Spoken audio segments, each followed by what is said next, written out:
আমার বাবার বাসা এবং শ্বশুর বাসা খুলনাতে। আমাদের বিয়ে হয়েছে 7 মাস আগে।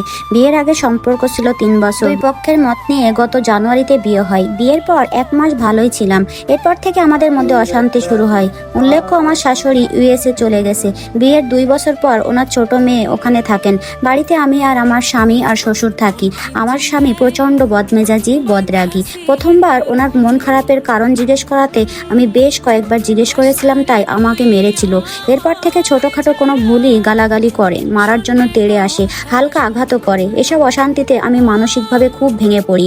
শ্বশুরবাড়ির লোকজন সবাই জেনে ও আমাকে চুপ থাকতে বলে আর বলে যেন আমি বাড়িতে না জানাই আর ধৈর্য ধরি।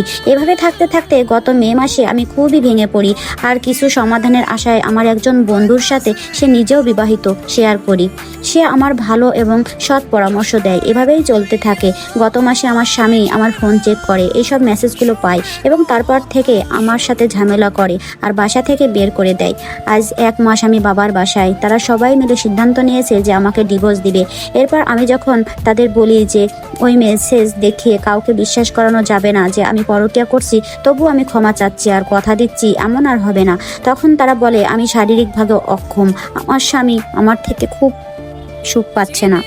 এরপর আমি ডাক্তার দেখাই এবং সেখানেও প্রমাণ হয় যে আমি সুস্থ এবং স্বাভাবিক, কিন্তু তারা বিশ্বাস করে না। আমার স্বামী এবং শাশুড়ি মানতে নারাজ। তাদের কথা ডাক্তার কি জানে, স্বামী তো সব জানে। স্বামীর কথা শেষ কথা, তারা ডিভোর্স দিবে, এটাই ফাইনাল। এখন আমি কি করতে পারি? একটা আপুর ইনবক্স থেকে নেওয়া।